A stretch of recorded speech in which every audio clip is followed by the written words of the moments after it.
Very little introduction for those of you who are habitual attendees of the Natural Hazards Workshop, and I'm certainly one of those. But Dennis Mileti is Professor Emeritus at the University of Colorado Boulder, where he served as Chair of the Department of Sociology and Director of the Natural Hazards Center. He's the author of more than 100 publications, most of them on societal aspects of hazards and disasters. His book, Disasters by Design, summarized knowledge from all disciplines and assess national policy regarding natural hazards.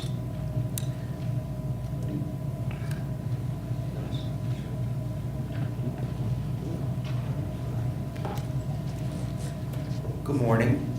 I'd like to invite you all, as you listen to me, to listen through a very different filter than you listened to the last speaker through, or you may have walked into this room with.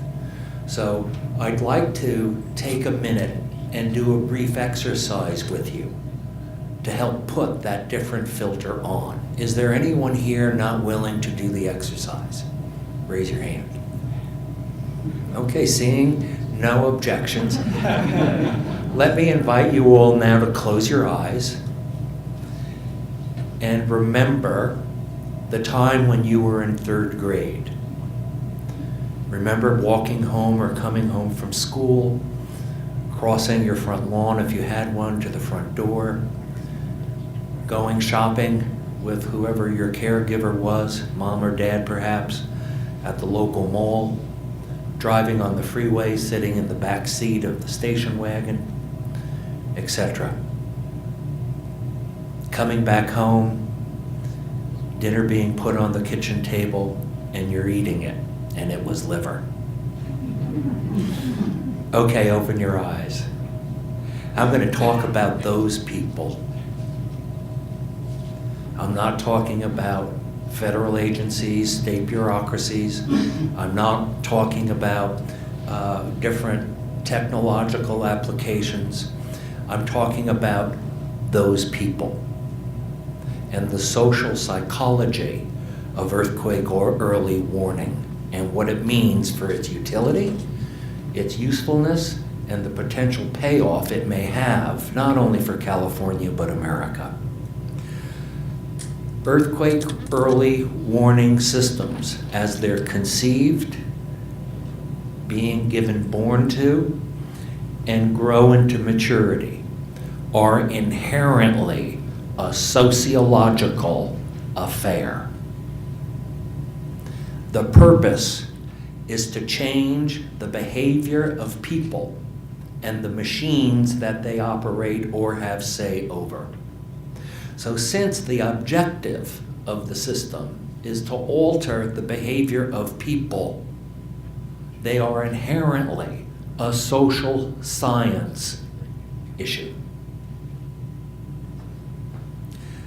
For over 100 years, our nation, and many others, but our nation in particular, has funded departments of psychology and departments of sociology, the two major mother disciplines of all social and behavioral science research, and there are hundreds or dozens of different ones now, to exist on university campuses. For a century, the country has been paying the salary of researchers and faculty, funding graduate students who have been doing dissertation research, etc.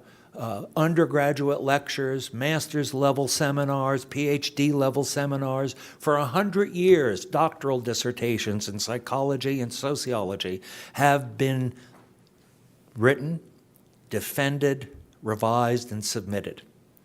Generation on top of generation in every major American university and college devoted to the study of human behavior. Now that I'm a professor emeritus, and I happily no longer seek major federal grants and contracts to answer questions about human behavior, I'm going to spill the beans. You ready?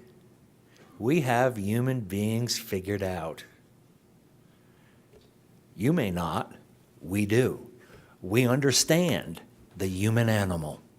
The human animal is one of the most peculiar animals on the planet. We understand what motivates them. We understand how they rationalize things. We understand how there's a big difference between words that come out of their mouth about how they think they might behave versus how they actually do behave. We understand human behavior. Now, for the young social and behavioral scientists in the room, I have to add, there are still many important questions that the federal government needs to fund you to answer. But it's really icing on the cake. The history of social science research in reference to earthquakes and earthquake prediction and earthquake warning is somewhat separate and distinct from the history of social science research in terms of how people respond to warnings. That's not 100 years old. 50 years ago, only half a century ago, not a full century ago, the National Academy of Sciences assembled a group of about 12 sociologists from across the nation and a couple of psychologists to go study disasters, to help America be able to manage global thermonuclear war. And they did for about 10 years. They studied hurricanes and floods and earthquakes and tornadoes, etc. And the field of disaster research was born, and it contained a subset of studying how human beings process warning information and what behaviors they take in those circumstances. There are now well over 350 scientific publications in print on the topic of public response to warnings. Wrap your mind around that. 50 years worth of research, 350 scientific papers, most of which have been peer-reviewed, revised and resubmitted, and then accepted. They all exist at the Natural Hazard Center. You can go to Boulder and read all of them, or you can call them up on your computer, or you can read annotated bibliographies about them where they've been summarized. And if you were doing a dissertation project on this topic today, you'd be required to get and read all of them, because that's what a PhD does in order to get a PhD. A subset of that research was devoted to the topic of earthquake prediction. That social science vein of research began in the early to mid-1970s. It began with very large social science projects, both of which, there were two, funded to the tune of about $1 million each, or in that neighborhood, which is big science in the social sciences, to study how the public would respond to what the seismological community was telling us was on the horizon at the time, and that was scientifically credible earthquake predictions. That research vein was aggressively pursued. There are many publications in print. Some of the people on the panel were even involved with some of that work. For example, Jim Goltz wrote the public brochure for pending prediction of what was then called the Parkfield Earthquake Prediction Experiment. And after he did that, I got a grant from the National Science Foundation to study public response to the brochure Jim distributed to the public. And so the community is filled with a variety of experiences for all hazards. It includes earthquakes, earthquake warnings and predictions as they've changed and been defined in different ways over the years. And the bottom line is, we know how the public responds to hazard warnings, and we know why. There is no mystery here. And if any of you are interested in what is perhaps the most thorough, comprehensive assessment involving the physical sciences, behavioral sciences, social sciences, emergency management communities, perspectives, etc., for a hazard warning system that's ever been done. On July 2nd, the National Research Council's report reviewing, because Congress required it, the National Tsunami Warning Program that NOAA operates was sent out for review, and it should hit the street in a few months. It's as good as it gets. And so I recommend that future potential reading to all of you. It'll be out soon. So what do we know about how the public responds to warnings? Now remember what you were thinking about when you were thinking about and remembering being in third grade. Here's what we know. Human beings, and that includes me and you and everybody else, go through life thinking they're safe. How many of you have heard the word risk perception? People don't perceive risk.